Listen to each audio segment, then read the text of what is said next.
On the Cavalier Daily's Richmond report this week, the lawmaking part of session is largely over. But after another deadly shooting at a Virginia university, and more than 3 years since the November 13th shooting at UVA, several gun bills finally have a good chance of becoming law. The bills, passed mostly along party lines, would make significant changes to gun laws in Virginia. Here's a closer look at the bills and the potential legal challenges. In Richmond, session adjourned. House adjourned. The 2026 legislative session comes to an end for now. With unified control of government for Democrats, the party passing major legislative priorities without GOP support. One such bill is Senate Bill 272, which would ban possessing a firearm inside a public university building.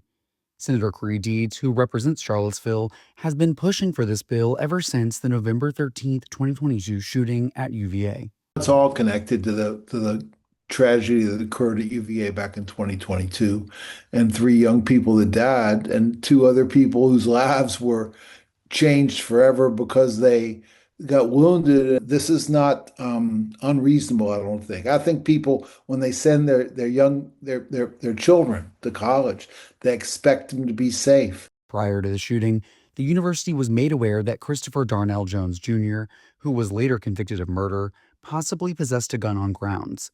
Possessing a firearm on grounds was already a violation of university policy.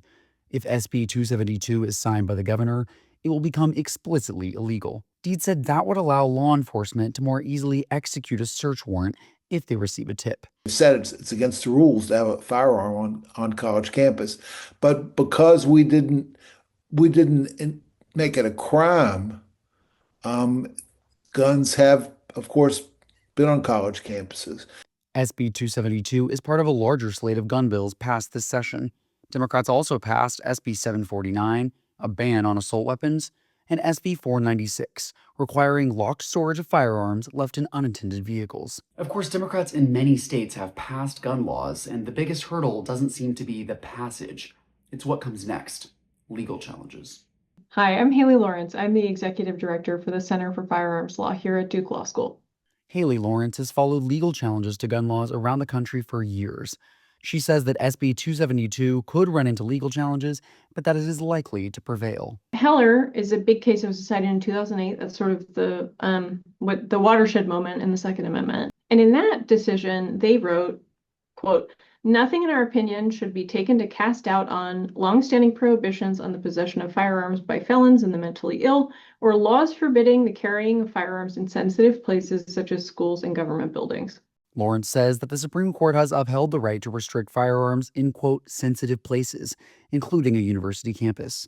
She points out that UVA was one of the first universities to restrict firearms on campus. Students would, quote, brandish guns freely, sometimes shooting in the air, sometimes at each other. Their behavior was such a great humiliation to Thomas Jefferson that he, being on the Board of Visitors at the time, voted to ban students from having firearms on campus. Any possible legal challenges to the bill would head to the Fourth Circuit. That court has already upheld gun restrictions in other states.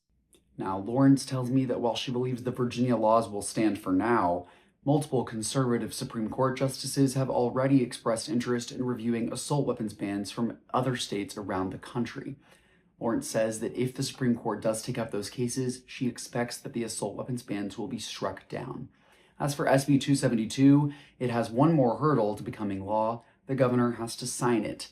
Deeds tells me he thinks she will. Reporting for Richmond Report this week, I'm McCracken. Thanks for watching, and I'll see you next time.